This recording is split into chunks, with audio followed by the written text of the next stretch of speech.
परम पूज्य परम संत बाबा जय गुरुदेव जी महाराज, संस्था प्रमुख श्रद्धेय पूज्य हुजूर महाराज जी के चरणों में कोटि कोटि नमन प्रणाम करते हुए सभी सम्मानित सत्संगी धर्म प्रेमी भाई बहनों, माता तुल्य पिता तुल्य बूढ़े बुजुर्गानों, संभ्रांत व्यक्तियों, सज्जनों तथा विद्वानों, साथ ही साथ प्यारे बच्चों, आप सब लोगों को सादर जय गुरुदेव।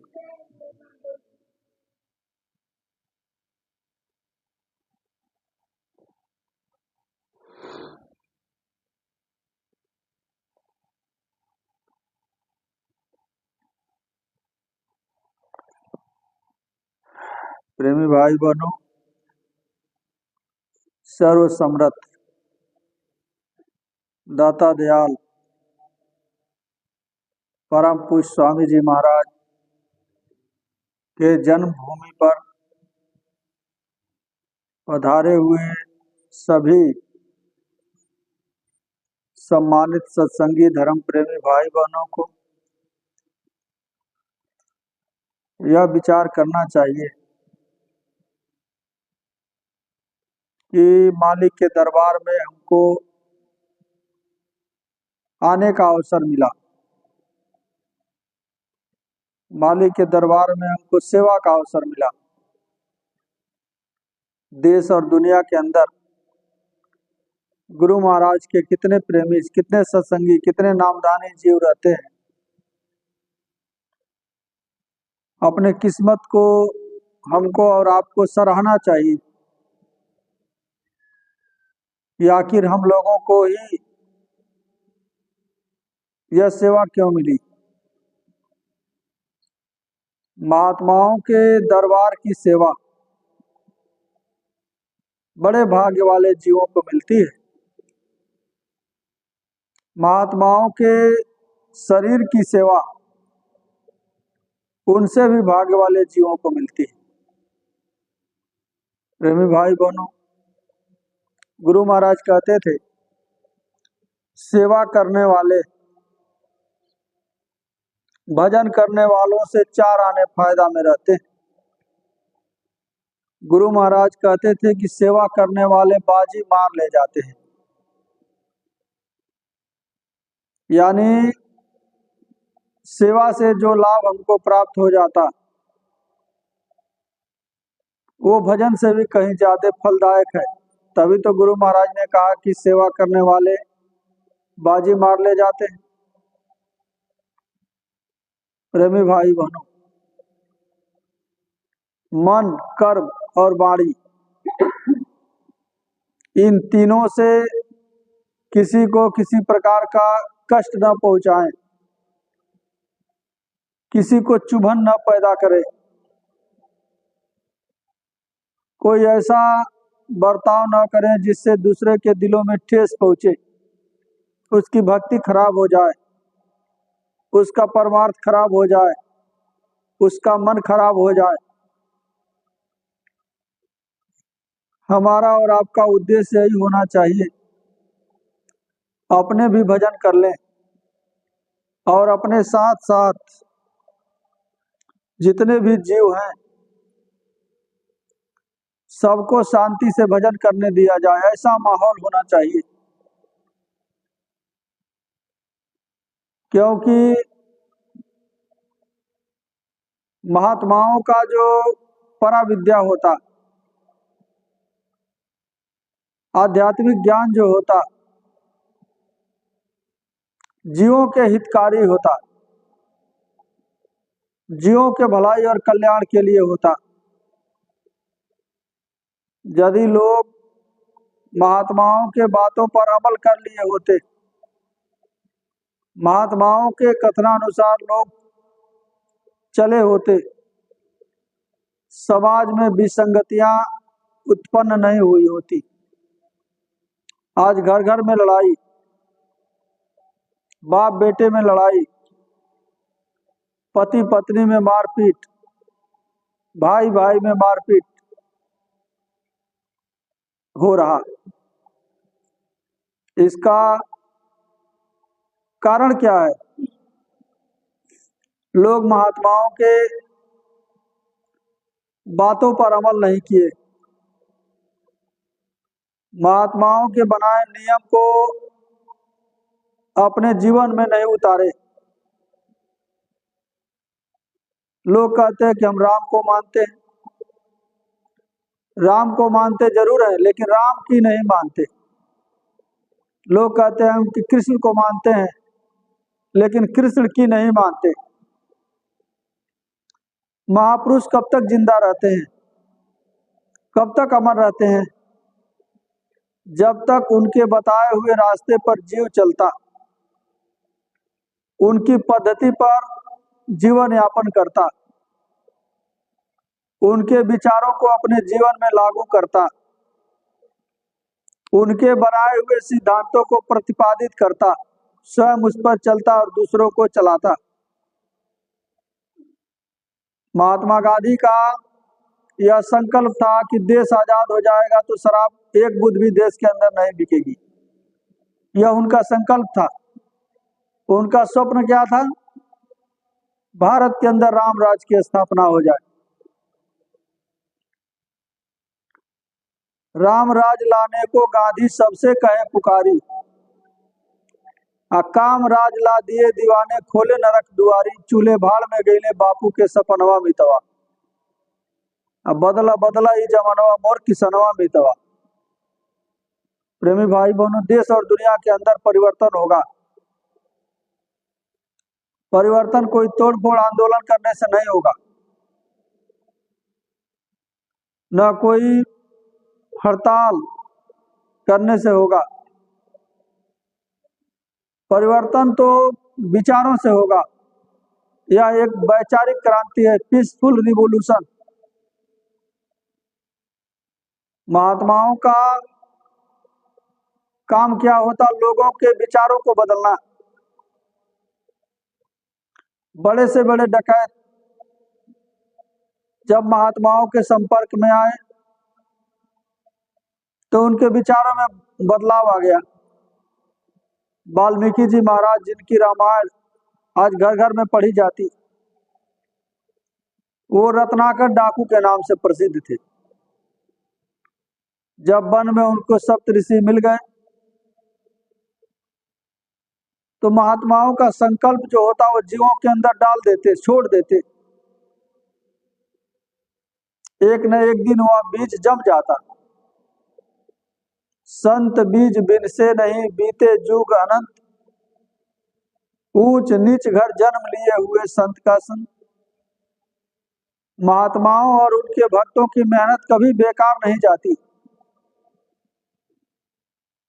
महात्मा समाज की मुख्य धारा से बिगड़े हुए लोगों को जोड़ देते।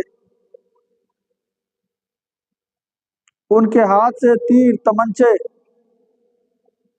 तलवार, बंदूकें फेंकवा करके उनके हाथ में भजन की माला पकड़ा देते।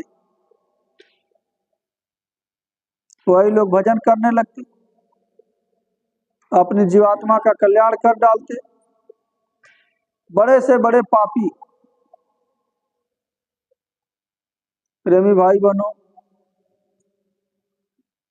रबिया बसरी का आप लोग नाम सुने होंगे। रबिया बसरी मुसलमानों में एक बहुत बड़ी महात्मा हुई। उसका काम क्या था? उसको लोग बहुत सताए, उसको बेश्या के कोठे पर लोग बेच दिए। उसके यहाँ जो भी जाता था उसको समझाती थी, सत्संग सुनाती थी। उसके सत्संग के वजह से लोगों के विचारों में बदलाव आता था और उस कोठे पर लोगों का आना जाना कम हो गया। तब कोठे की मालकिन ने विचार किया कि आखिर ये लड़की जब से आई है तब से लोगों का आना जाना कम क्यों हो गया। वह उस कमरे के अंदर एक शीशा लगवाई, सुराख बनवा दिया। वह कान लगा करके सुन रही थी। वह लड़की जो उसके पास ग्राहक आते थे उसको समझाती थी कि यह जीवन अनमोल है, मनुष्य शरीर किराए का मकान है, थोड़े समय के लिए हमको और आपको उस परमात्मा ने भजन के लिए दिया हुआ। माँ के गर्भ के अंदर जब उल्टा लटके थे उस समय आपने भजन का वादा किया था। यहाँ आकर के छल प्रपंच धोखे की दुनिया में, चकाचौंध में, भोग में, वासनाओं में आप फंस गए। तरह तरह से उनको समझाती थी, शाकाहारी के बारे में भी समझाती थी।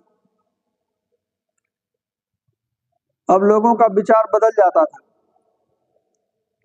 और लोग वहां आना जाना छोड़ देते थे। सदाचार उनके अंदर पनप जाता था। अब कोठे की मालकिन भी कान लगा करके सुन रही थी, उसके अंदर भी वैसे विचार आए, उसके भी विचार परिवर्तन हो गए। अब उसने भी कहा कि अब ये सब काम बंद कराएंगे। महात्माओं का जो संकल्प होता, साधकों का जो संकल्प होता, उसके अंदर बहुत बड़ी दया भरी होती है। गुरु महाराज का संकल्प था कि देश और दुनिया के अंदर भारी परिवर्तन होगा। गुरु महाराज का संकल्प था कि गांव गांव में भजन केंद्र की स्थापना हो जाए। गांव जब जग जाएंगे तो पूरा समाज जग जाएगा, देश और दुनिया में परिवर्तन हो जाएगा। गुरु महाराज का संकल्प था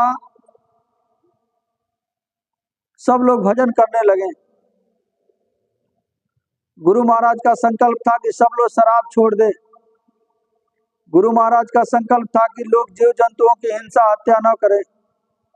गुरु महाराज का संकल्प था कि नजरों में माँ बहन बेटियों की पहचान होनी चाहिए। माँ पहचानो, बेटी पहचानो, बहन पहचानो, बुजुर्ग पहचानो और महात्मा पहचानो।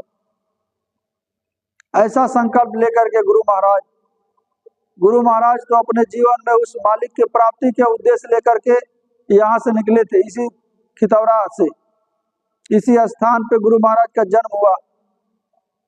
गुरु महाराज बड़े बड़े साधुओं के पीछे गए, उनके लंगोटियां धोए, हंडे मले, कढ़ाइयां मले, उनके कपड़े खींचे, उनके लिए खाना बनाए, झाड़ू लगाए, नाली साफ किए, यानी सब कुछ परमात्मा को प्राप्त करने के लिए उन्होंने किया। गुरु महाराज एक मस्जिद में भी गए। मौलवी साहब वहाँ कहे, मुल्ला जी जो नमाज पढ़ाते थे, 5 वक्त का नमाज पढ़ने से खुदा का दर्शन दीदार मैं करा दूंगा। जब बकरीद का दिन आया, वह मुल्ला जी बकरे के गर्दन पे बैठ करके छुरी चला रहे थे। गुरु महाराज ने कहा कि जब तुम्हारे दिल में रहम नहीं है, दया नहीं है, तो तुम रहमान का दर्शन क्या कराओगे। मस्जिद छोड़कर गुरु महाराज वहां से चले गए पंजाब में गुरु महाराज को एक त्रिकालदर्शी महात्मा मिले। त्रिकालदर्शी महात्मा ने कहा कि बच्चा जो तुम खोज रहे हो हमारे पास तो नहीं है, लेकिन 6 महीने के अंदर परमात्मा से मिलवाने वाला तुमको मिल जाएगा। गुरु महाराज को ढाढ़स हुआ। गुरु महाराज खोजते खोजते खोजते बहुत समय बीत गया। तब गुरु महाराज कश्मीर की पहाड़ी पर गए। नीचे पहाड़ी नदी बह रही थी। कहे कि अब इसमें कूद करके छलांग लगा करके अपना प्राण त्याग दूंगा। तब वहीं पनवाड़ी के वेश में दादा गुरु मिले, छोटी सी टोकरी में पान लिए हुए। उन्होंने कहा कि बच्चा घबराओ मत, मैं बुला लूंगा, समझाए। गुरु महाराज आए दिल्ली, वहां से अलीगढ़ का टिकट कटाया, अलीगढ़ स्टेशन पर उतरे, फिर चिरौली पहुंचे। वहां दादा गुरु ने नाम की दौलत इनको बख्शिश कर दिया। बैठ करके भजन करने लगे। 22-22 घंटे गुरु महाराज साधना करने लगे। लोगों को गुरु महाराज के बारे में कुछ पता तक नहीं था, लेकिन गुरु महाराज तो पूर्ण हो चुके थे। महात्माओं की दया और कृपा लेने के लिए उनके आदेश का पालन करना पड़ता। दादा गुरु के आखिरी श्वास चल रहे थे। कानपुर से एक बहन जी आई हुई थी।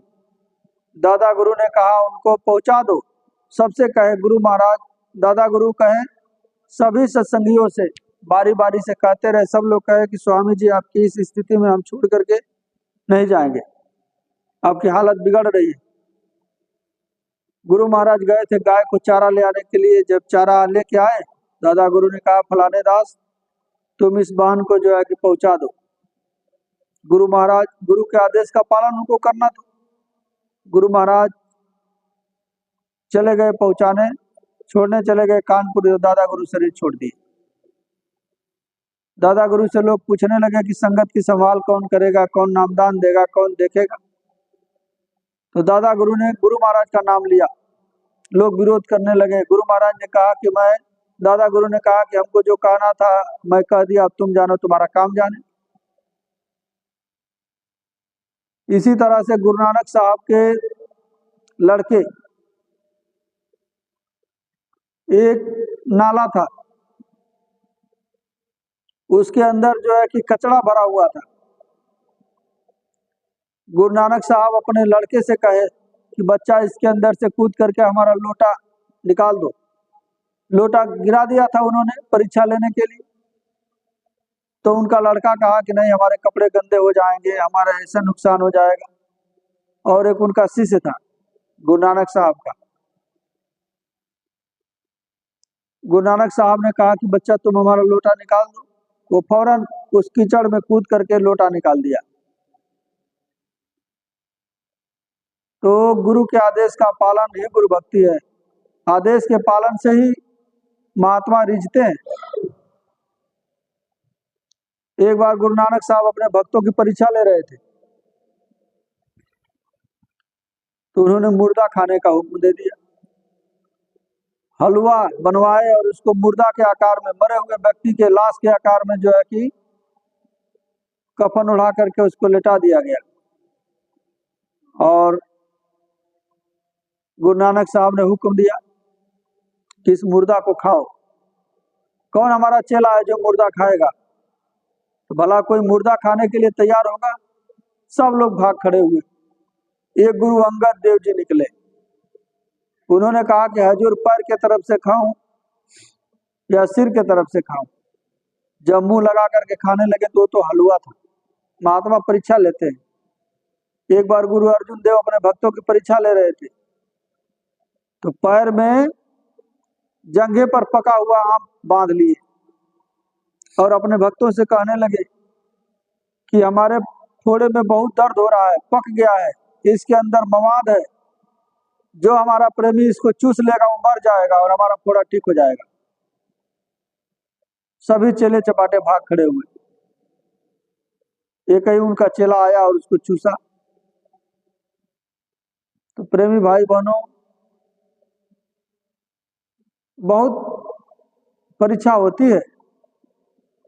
गुरु महाराज का है कि जब हमारे प्रेमियों की तादाद 20 करोड़ हो जाएगी, उस समय स्कूलों में पढ़ने वाले बच्चे भी हमारे ही होंगे। उस समय आग और पानी में कूदाकर एक परीक्षा ली जाएगी। उसके बाद एक विशेष आदेश दिया जाएगा। वह आदेश क्या होगा ये तो वक्त ही बतलाएगा। गुरु महाराज कहे कि अगर तुमने हमारे गुरु महाराज को भुला दिया तो भारी मुसीबत में फंस जाओगे। गुरु महाराज के गुरु महाराज यानी दादा गुरु जी महाराज, जिनका आश्रम मथुरा में बना हुआ मंदिर। प्रेमी भाई बहनों, गुरु महाराज का इशारा था कि मैंने मथुरा मंदिर में आते जाते रहना। गुरु महाराज ने कभी दूसरे जगह के लिए नहीं कहा। मथुरा गुरु महाराज की कर्म भूमि और चितौरा गुरु महाराज की जन्मभूमि। इस धरती को, एक कण को गुरु महाराज ने पवित्र किया। महात्माओं के चरण जहां पड़ जाते वो धरती पवित्र हो जाती। महात्मा के शरीर से यदि कोई 84 का जीव स्पर्श कर जाए, चींटा, चींटी, मक्खी, तो सीधे उसको मानव का तन मिल जाता। महात्मा किसी पेड़ की दातुन कर ले या किसी पेड़ का फल खा ले तो उसका भी 84 छूट जाता, सीधे मनुष्य शरीर मिल जाता। रवि भाई बहनों, महात्माओं के सत्संग की महिमा क्या कहना। सतसंगति दुर्लभ संसारा, निमिष दंड पल एको बारा। यदि एक पल का, एक क्षण का भी सत्संग मिल जाए तो जीवन को बदल देता। ऐसे ही हमारे गुरु महाराज परम संत बाबा जय गुरुदेव जी महाराज अपने मेहर और आलूद की नजरों से कितने जीवों को धन्य कर दिए, कितने लोगों को बदले। काशी और बनारस की धरती से 5 लोगों को गुरु महाराज नामदान दिए। आज देखिए संगत कितनी बढ़ रही है। पूज्य महाराज जी भी कितना मेहनत कर रहे हैं, घर घर जा कर के लोगों को जागरूक कर रहे हैं, लोगों को सत्संग में बुला रहे हैं, नाम के दौलत बख्शिश कर रहे हैं। हम और आप तो रजाई कंबल ओढ़ करके लेटे रहते, बैठे रहते। 11-11 बजे रात तक जा करके महाराज जी सब को बुलाते सत्संग में। महात्मा जीवों के लिए कितना मेहनत करते। उनको मालूम है कि जीवों को कैसे जगाना है।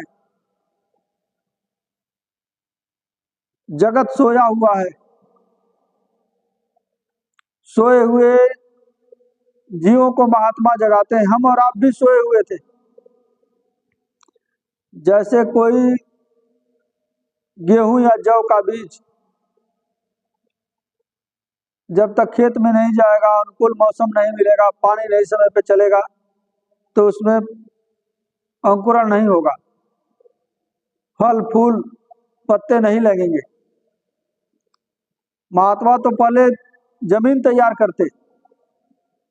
गुरु महाराज ने जमीन तैयार किया। दादा गुरु का यह आशीर्वचन था। दादा गुरु तालाब में ऐसे घंटों घंटों कुल्लियां किया करते थे।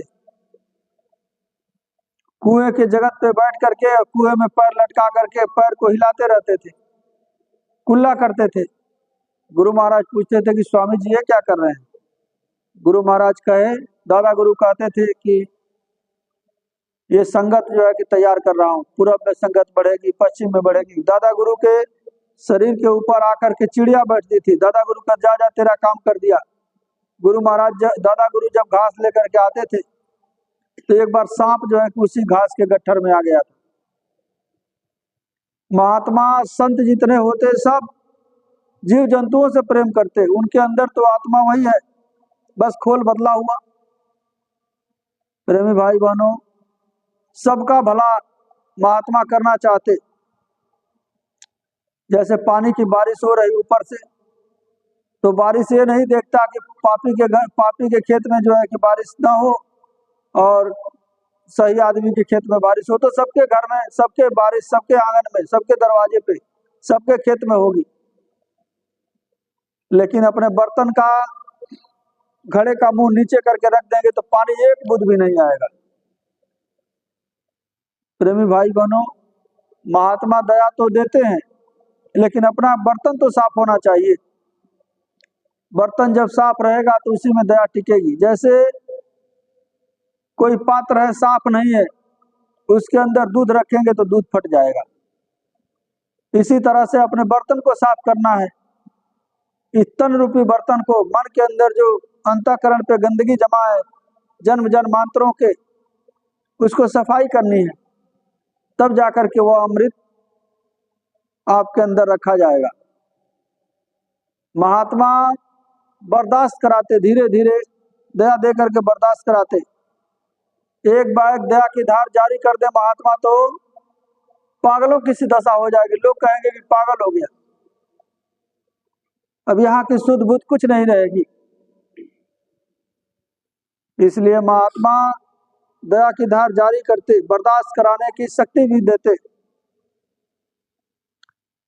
प्रेमी भाई बहनों, समय कितना हो रहा? 45 हो गया। अब हम अपने वाणी पर विराम दे रहे हैं। यदि हमारे कहने में कोई भूल चूक या त्रुटि हो गई होगी तो आप लोग त्रुटियों को क्षमा करेंगे। बोलिए जय गुरुदेव।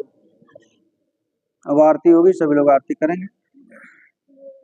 विनय करूं मैं दो कर जोर, सतगुरु द्वार तुम्हारे, बिना घृत दीप आरती साजु दो अखियन मझधार बाव सहित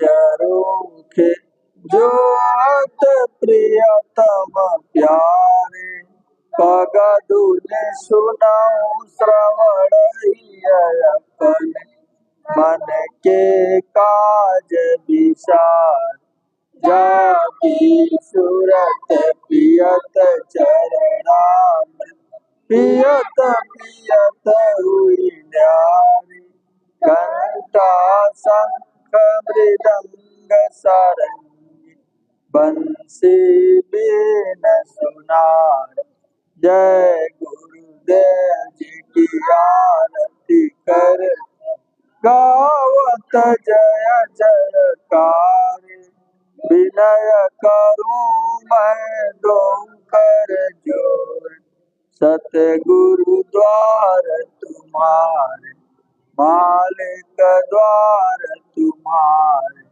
दाता द्वार तुम्हारे समर्थ द्वार तुम्हारे जय गुरुदेव।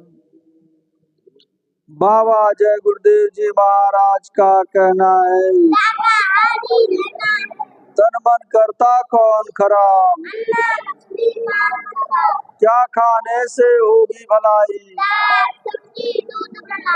बाबा जी तो बचा रहे हैं शाकाहारी हो जाएंगे बचना और बचाना है